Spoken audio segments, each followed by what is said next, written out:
राहुल गांधी जिनको इनके नेता और दोस्त संविधान का खतरा बताते हैं, उन्हीं के साथ वहां पर कुश्ती करते हैं और दिल्ली में दोस्ती करके संविधान बचाओ की बात करते हैं। एक बार राहुल जी लिख के दे दे कि हम संविधान को बचाने के लिए धार्मिक आधार पर आरक्षण नहीं देंगे और SC ST OBC समाज के आरक्षण से काट कर नहीं देंगे। सनातन समाप्त हो जाएगा, राम बनाम शिव करना है, द्वारका में जो पूजा अर्चना की गई प्रधानमंत्री द्वारा वो नाटक है, राम मंदिर बेकार है, राम मंदिर में भक्ति दिखाने वाले लोग पाखंड कर रहे हैं।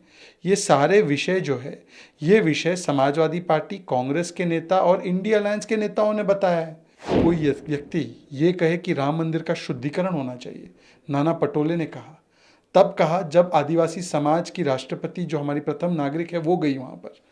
क्या ये मुद्दा फिजूल का मुद्दा है?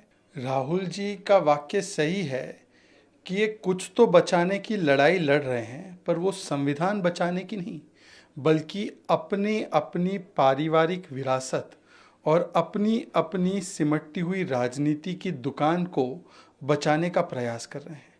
यदि राहुल गांधी का ये कहना है कि जब उनकी दादी माँ ने इमरजेंसी लगाई तब संविधान बचा हुआ था, उनका कहना है कि जब पूरे विपक्ष को जेल में उनकी दादी माँ ने डाला तब संविधान बचा हुआ था, जब राजनाथ सिंह जी को अपनी माता जी के अंतिम संस्कार के लिए भी आने की परमिशन नहीं मिली और जेल में ही उनको रखा गया तब संविधान बचा हुआ था, और आजकल तो प्रचार करने के लिए भी 20 दिन की मोहलत दी जाती है तो संविधान खत्म हो चुका है।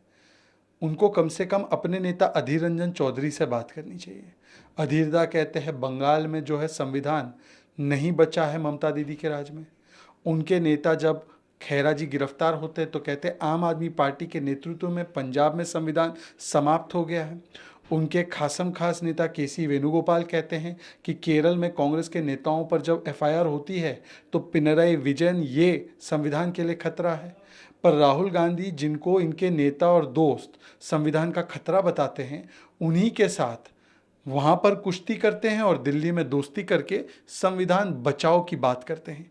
ये संविधान बचाओ नहीं, ये अपने अपने परिवार को और अपनी अपनी राजनीति को बचाने का एक आखिरी प्रयास है। और एक बात स्पष्ट है, संविधान तो वो ख़त्म कर रहा है जो धार्मिक आधार पर आरक्षण की बात करता है और SC ST OBC समाज के अधिकार से काट कर कर्नाटका में, AMU में, तेलंगाना, आंध्र में करता है। तो एक बार राहुल जी लिख के दे दे कि हम संविधान को बचाने के लिए धार्मिक आधार पर आरक्षण नहीं देंगे और SC ST OBC समाज के आरक्षण से काट कर नहीं देंगे, तब तो संविधान बचेगा। पिछले 10 वर्षों से प्रधानमंत्री नरेंद्र मोदी जी के नेतृत्व में मिशन और विशन वाली सरकार चल रही है। इसीलिए 10वें स्थान से उठकर हमारी अर्थव्यवस्था 5वें स्थान पर, 25 करोड़ लोग गरीबी से उठे हैं, 10 करोड़ लोगों तक उज्ज्वला सिलेंडर, 11 करोड़ तक टॉयलेट, 12 करोड़ तक नल से जल, दुगने रेट से हाईवे और एक्सप्रेसवे और एयरपोर्ट बने हैं। और जिस प्रमाण से हम देख सकते हैं कि भारत की अर्थव्यवस्था और विदेश नीति में प्रगति हुई है। ये मिशन और विशन के सामने कुछ बोलने के लिए जब नहीं होता तो इंडिया अलायंस और उसके नेता ने पॉलिटिक्स ऑफ डिवीजन शुरू की। प्रियंका जी बताइए, वोट जिहाद की बात ये मुद्दे की बात है क्या? आपके ही समाजवादी पार्टी के नेताओं ने की।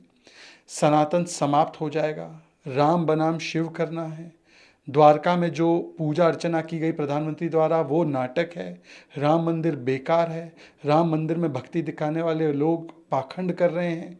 ये सारे विषय जो है, ये विषय समाजवादी पार्टी, कांग्रेस के नेता और इंडिया अलायंस के नेताओं ने बताया है। तो आप बता दीजिए, यदि मुद्दों की बात होती तो तुष्टीकरण की राजनीति में लीन होते हुए आप प्रधानमंत्री के मिशन और विशन पर कुछ बोलते, पर आप politics of division vote bank को साधने के लिए करते हैं। और इसीलिए आज आप ये जब बात कहती हैं तो कम से कम उदयनिधि स्टैलिन, खड़गे जी, राहुल जी से बात करके आप बात करती। और इतना ही बता दीजिए कि आपको लगता है कि कोई व्यक्ति ये कहे कि राम मंदिर का शुद्धिकरण होना चाहिए, नाना पटोले ने कहा, तब कहा जब आदिवासी समाज की राष्ट्रपति जो हमारी प्रथम नागरिक है वो गई वहाँ पर। क्या ये मुद्दा फिजूल का मुद्दा है? आज भी अगर आपके नेता राम मंदिर को अशुद्ध और अपवित्र मानते हैं, और वो भी इसलिए क्योंकि एक आदिवासी समाज की बेटी वहाँ जाती है, तो आप बताइए प्रियंका जी, आपका क्या स्टैंड है इस पूरे विषय पर?